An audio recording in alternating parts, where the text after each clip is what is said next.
Hi everybody, welcome to episode 20 of A Fern Between Us. We are, the two of us, are two of the four owners of Vivok Winery.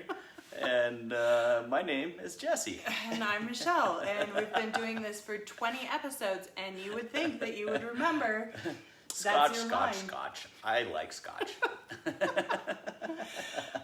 He is in a randy mood today, Unique New York. Unique New York. Oh my gosh, I don't know what happened. Something went right or went wrong today, but that's where it's at. All right, we are doing an episode about all the parents out there, their concerns about homeschooling or assisting their kids while their kids online school, and there were so many questions. So I'm glad we don't have anybody actually. Yeah, it'd be too hard. But I did reach out. I gathered what the dominant questions were from parenting groups and friends and people that were writing in, and then put this out there to all kinds of specialists. So we'll go over that when we get into the questions. Let's do a little check-in. How are you doing, babe? Flipping awesome right now. Sweet. I like it. Yeah. Nothing I could talk about exactly, but everything's going your way. Everything's going my way. I like it. What a tease, right? Let's see.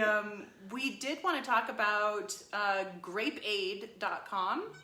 This is... Can we start partying yet? Or drinking yet? Oh, yeah, you can, of course. Am I really going to keep you from drinking? No. Cheers, everybody. Happy hour. Just so you know, this is the current vintage. This is the new vintage, so you're drinking new vintage. I'm drinking new vintage. Maybe I should go current vintage. Right. I guess. That's what I was kind of thinking too. Maybe. So grapeaid.com. We've had a couple days of this going. It is that save the grape kind of movement that we're trying to create so that our vineyards keep going and thriving, and already it has been a smashing success. It has been. We got August is wine month, New Mexico wine month, and so New Mexico Wine and Grape Growers Association, also known as Viva Vino, has launched a Grape Aid situation where you could buy selected cases or selected 6-packs or 3-packs, and from that all over New Mexico. Producers. It's a mix and match of some of the best wines that New Mexico makes. They got 10 or 12 different packages, or maybe even 15 different combinations from from all over the state. So check it out if you guys want to. nmwine.com. Grapeaid.com. Grapeaid.com. Either way you can get there. I was going to say, I'm sure there's a link on nmwine.com. Yeah. But it's also all working towards a virtual benefit concert on August 29th, which is going to be really cool. And this is in lieu of having a festival the first weekend of September. Yeah. Which, obviously there's no festivals or anything, so this is kind of a way to get involved in the New Mexico wine industry in the meantime. And support us. Thank you. So that's what's kind of new and going on that we can talk about. Mm-hmm. So, things are coming down the pike. Let's talk about Diavolo. This is Diavolo is the hell part of the Heaven and Hell series. It means devil in Italian. And let's face it, if you're looking at homeschooling or online assistance while you work from home, the devil's in the details. You are in hell, is what I was going to say. All right, so 2 different vintages. The current vintage, which is a 2016. It is one of our older wines. It is one of the 2 blends, right? So we have the Divino, which is a lighter body blend, and then the Diavolo, which is a fuller body blend. So, tell us everything. Everything there is to tell? Yes. We just wanted to have a blend, 2 blends that we did not have to have restrictions upon. As you guys know, frequent listeners might know that if it says Cabernet on the label, it's got to be at least 75% Cabernet. So we wanted to have 2 blends that we make that didn't have that, any kind of restriction on what they could be, so every year it's 100% different blend. I mean, it could be the same blend, just miraculously, but we do it blind. I don't know what last year's vintage was when I'm making this year's vintage blend. So this year yeah, was Syrah 60%, Cabernet 30%, and what did I say? Tempranillo was the 10? Tempranillo, yeah. Yeah. A guy named DB says, always one of my favorites. Cheers! So, what is the difference structurally, do you think, between the 2 wines? Well, I haven't tasted the second wine yet. Well, you distracted me.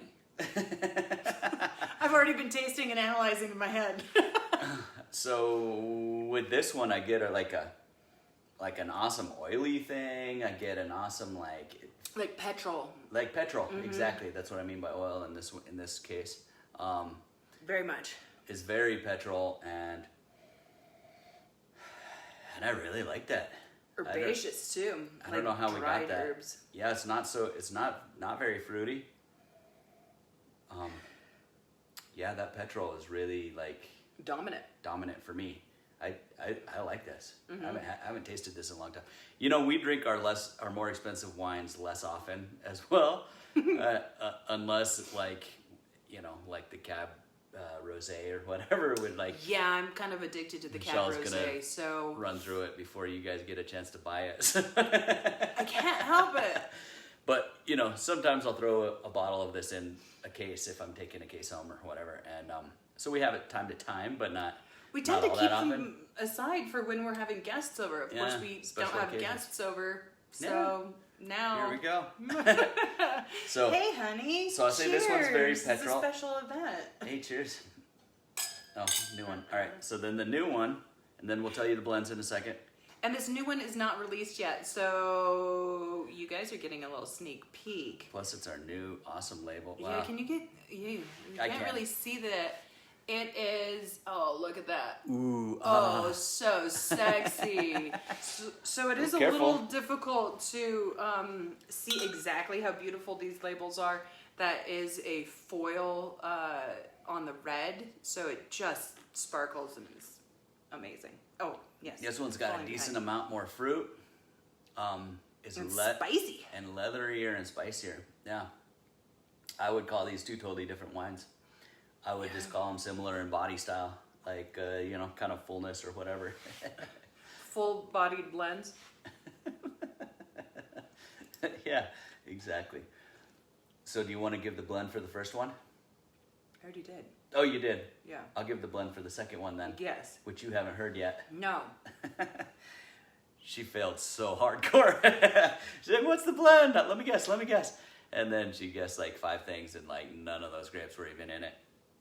It's 40% Malbec, Malbec.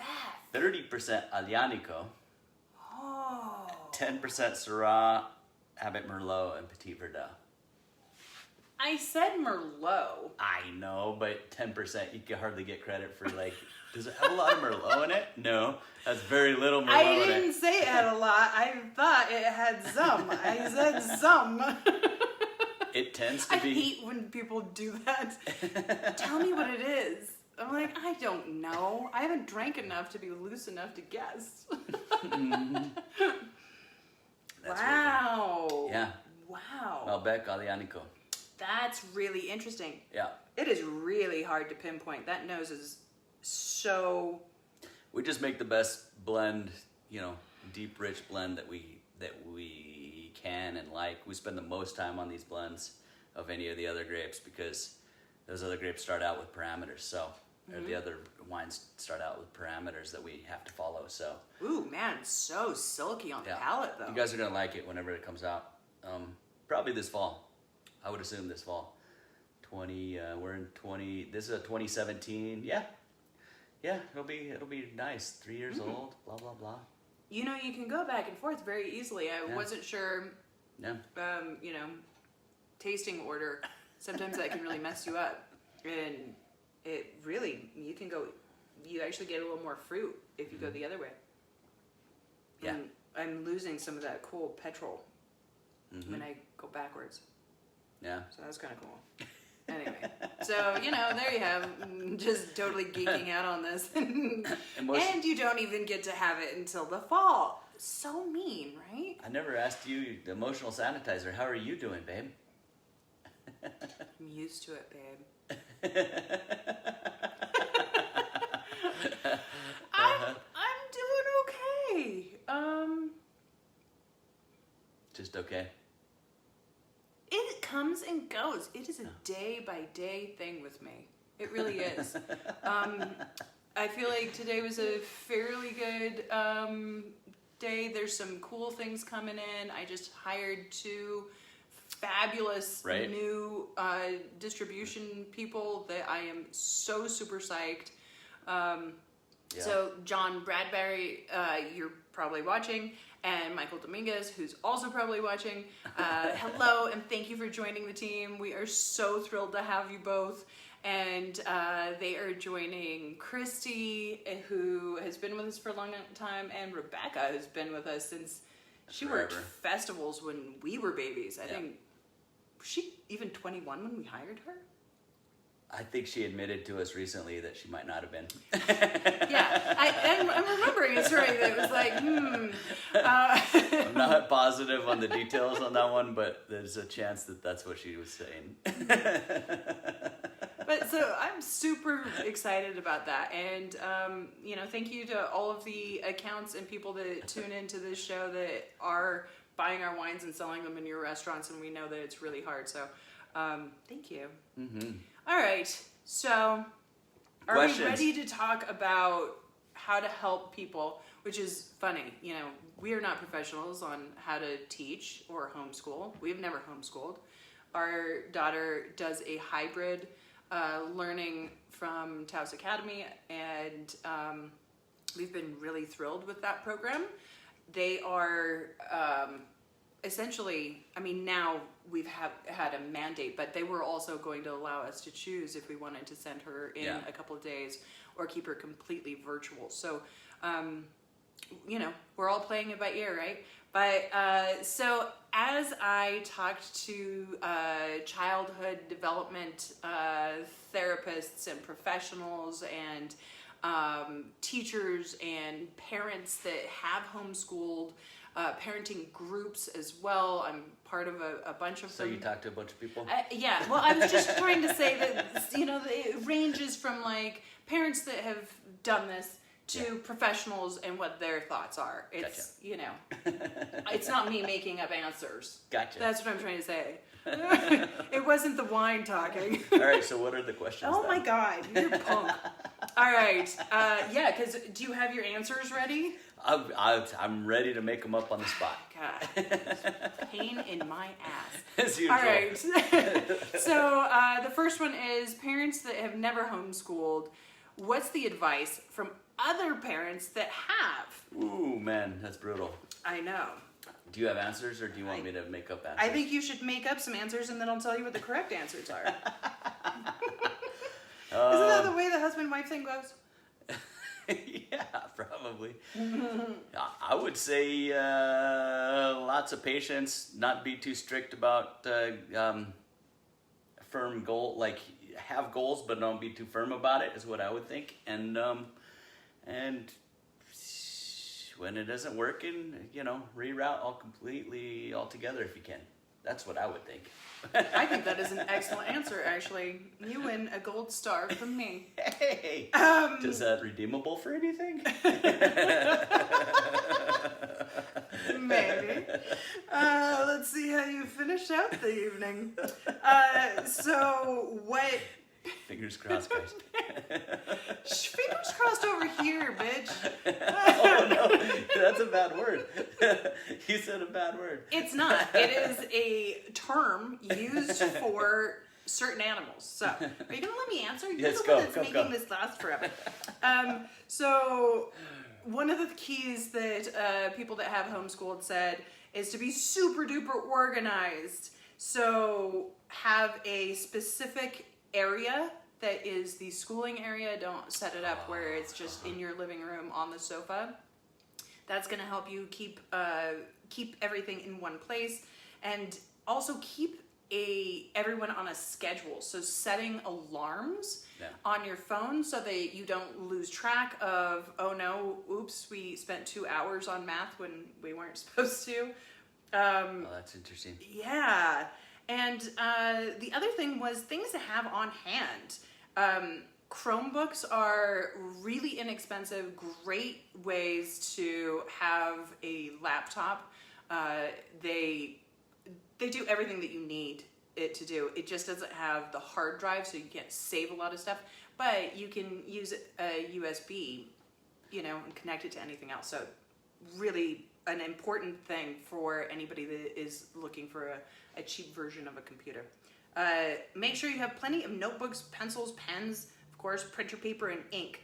And the most important is make sure that they have headphones, because you don't want to listen to everything that they need to watch or explore online. I would think the most important thing would be a paddle with holes in it that you hang on the wall, like they used to do. Well, and then it could refer back, we also would be sprayed with spray bottles full of water at school by the teacher. I've got a great story. All right, so keep it short.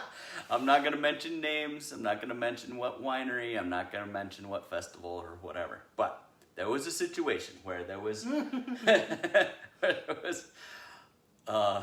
this is not a funny story actually now that I think about it, but it's kind of funny. So at the festivals we get some intoxicated patrons or whatever. And so one of them was not all that excited about being cut off at the end of the day or because of being too intoxicated or whatever. And so she was making a big fuss at some winery, New Mexico winery's festival tent. Anyway, she starts to walk away, and the owner of the winery has a spray bottle to squirt down his, to keep everyone cool or whatever during the hot day. Missed your staff. That's missed a real the staff thing. or whatever. And he turns it to spray the person as they're walking away. So this patron, she was none too happy. She turns around, throws a big old fit, and the guy's daughter-in-law from around the winery owner's daughter-in-law came around from the back of the bar and just decks this girl. Anyway, it was a very contentious moment in the world of wine, but it was kind of funny. I don't know. That's not a good story. Thank you Water for bottle that. stuff. Anyway, the second question is, parents are concerned with the mental health of their kids. So that's true for all ages. Being if they're more gregarious and they're staying at home and they're not getting to see relatives and friends, or when you start getting into teens and hormones are going through the roof, and depression is a real concern. And so some of the tips from mental health experts say that the younger kids are weathering this a little bit easier. A suggestion is that you can Zoom with family that can read to them a story or do a guided art project so that they're getting some back and forth from some other people in their lives. A little bit older, you can set up a board game where they make the moves, roll the dice kind of thing for you, your part, but you are engaged and participating. Another one is music lessons online. And teens are struggling because this is the time that they need developmentally to practice adult tasking, like practicing adult relationships in the safety of their junior high or high school. And they're not getting to do that, right? So hopefully what you can do is start to broaden your little safety pod a little bit. Your bubble. And be able to draw that line between safety and emotional and mental health. So that's a tough one. One of the biggest things that I think is, really interesting is everybody that is in the mental health world says make sure no matter what age your kids are that you're talking about their anxieties, their fears, their expectations, their wants for as you move through this, because it is week by week, month by month. Why do you have that grin on your face? I'm picturing these teenagers and the amount of eye rolling and sounds that you're gonna hear. But yeah, maybe you should invest in your own headphones so that you can't hear it.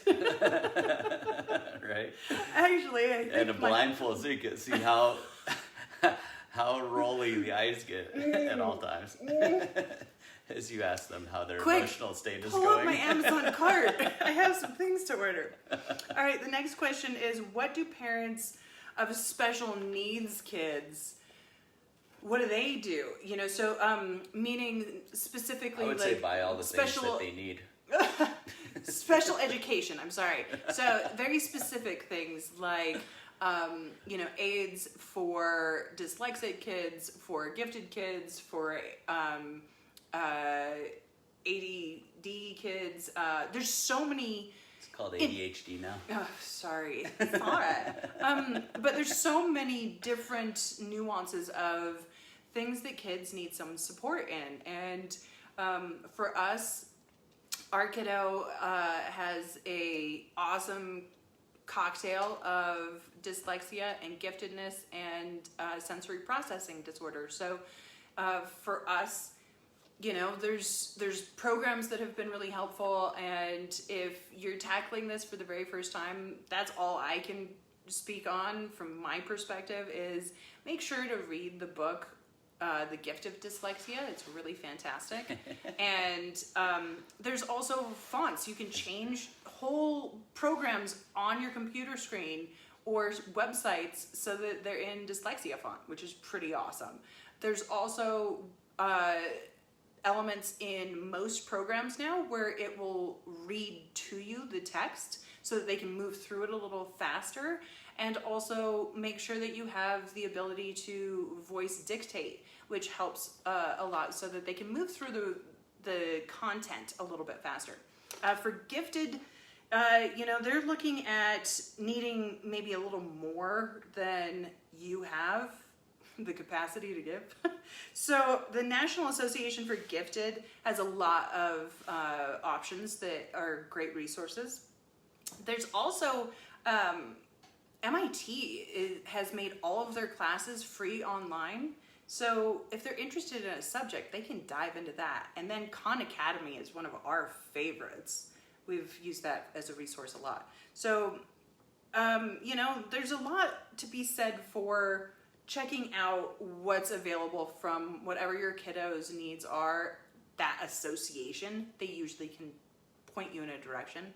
And there's a lot of teachers that are not having jobs. We know a handful that are looking at doing a teaching job in a very different way. And so, you could hire one of them as a tutor if you're doing your own homeschooling. Most of the online content they have set up for support. Do you have anything to add to that? I do, but I feel like I'm going to ruin a later question that you kind of told me about. Oh. Mm-hmm. And this is getting kind of boring. We need to go quicker. You know what I mean? Wow. All right. I'm glad you are invested in your child's future. I am. Number 4, parents are talking about how they think they're going to lose their mind being at home with their kids, trying to do all of this and work, and evidently stay married. It's so much fun. Are some of us worried about that, maybe? Some of us are getting worried about that. Anyway, so what are some tips or suggestions for parents to be able to keep their sanity? I think use more tips. and God. the part that comes below the tip maybe too.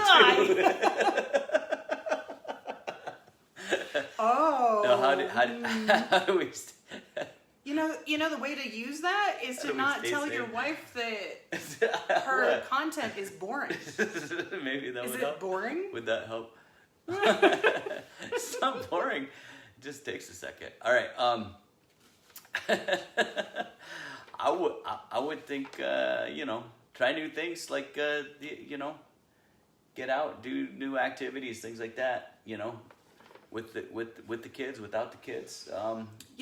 If it's not working, if this is, I think so that's where I think you were going to go with trying different things. Right? I was going to go bigger than that actually, but I'll I think at a later. I only have one more. What's the next one? Talking about concerns of whether or not what they're doing at home is going to end up working as credits. All right. All right. Then here's my next idea. Mm-hmm. If you're so lucky to have the means or the flexibility to change everything up, if it's not working, like this, desperate times call for desperate measures. I don't think. What does 1 year matter if you can do something amazing in the world? If homeschooling isn't working, I'm thinking, why don't we reroute, do everything totally different, pull them out, do a whole new program where you learn a bunch of stuff, but it's no curriculum whatsoever even, and just... And so what would that look like? Because that sounds like you day drinking. Hey, imagine that. No,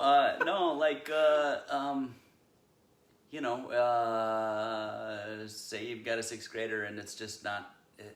this homeschool thing is going to drive everybody to blast the family unit apart or whatever. Maybe you pull them out of school altogether, and you go both do a Knowles course, or I don't know what's Knowles, outdoor leadership school.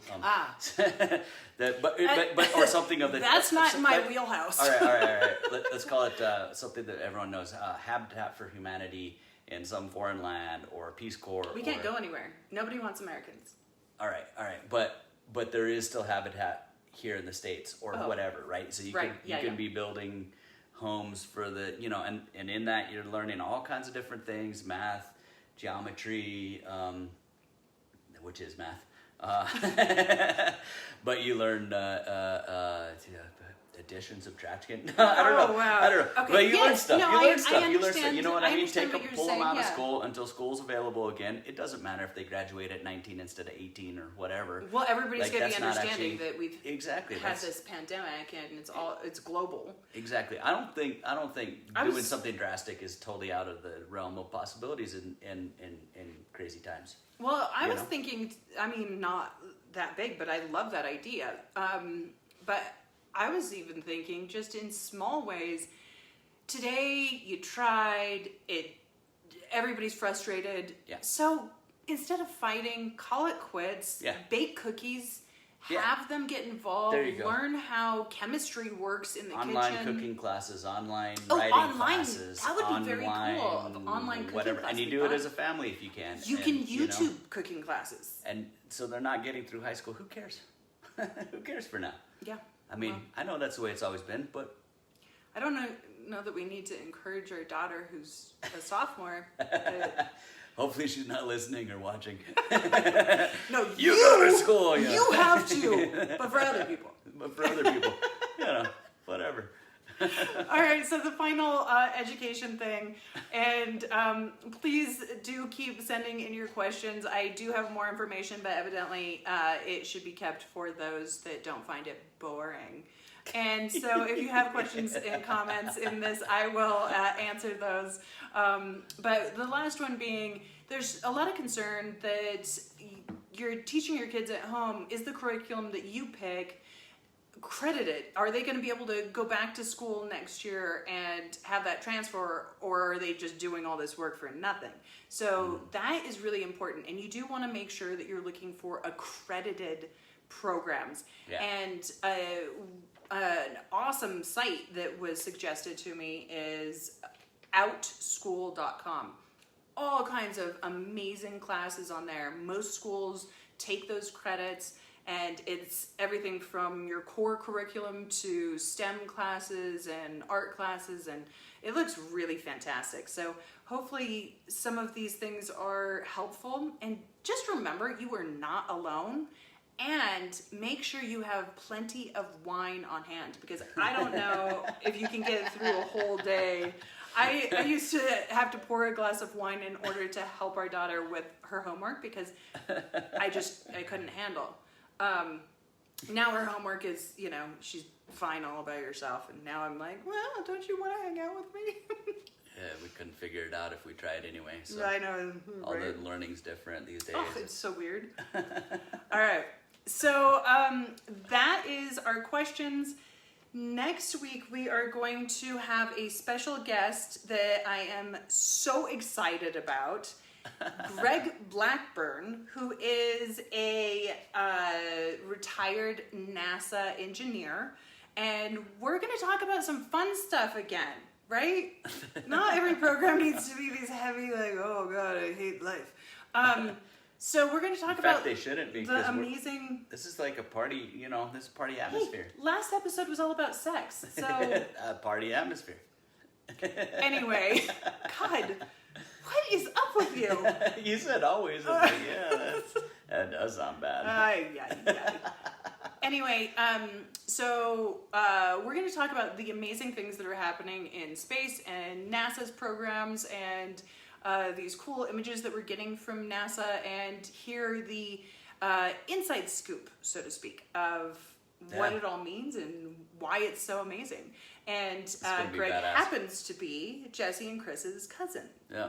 So that's super cool. More specifically, my mom's cousin, but that makes second cousin? We don't know. Something like that.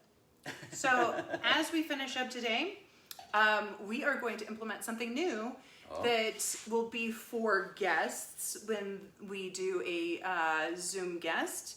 But we're trying it out on Jesse. Oh, cool. What's up? We have a new thing, a la the Actors Studio, final questions at the end. We have Karen's questions. Karen's questions. So the first question, and this is meant to be, just spontaneous. You don't think about it, One word answers or what? Yeah, I mean, it can be whatever, but, just don't overthink it is the idea. I don't overthink anything. Evidently. All right, so what is your favorite smell? Yeah, it's one of them kind of like, it's like a fruity runt kind of smell. Yeah. Like the strawberry or the cherry or the banana or... Strawberry, yeah. Strawberry sounds good. Okay. Yeah. When you die, what do you hope at least one person says at the memorial about you? Hopefully they say that mofo had fun. I think at least 20,000 people will say that about you.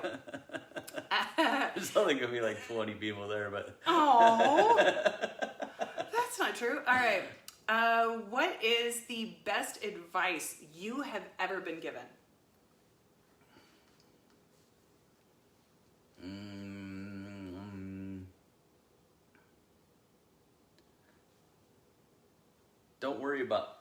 Don't worry so much about the rules. I'm seeing a theme.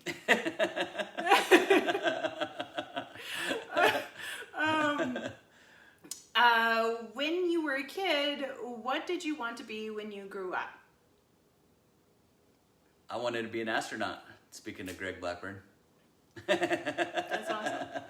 Yep. Very timely. Yep. So those are Karen's questions. They're going to pop up, same questions for every guest. So it's going to be a fun way to end an interview.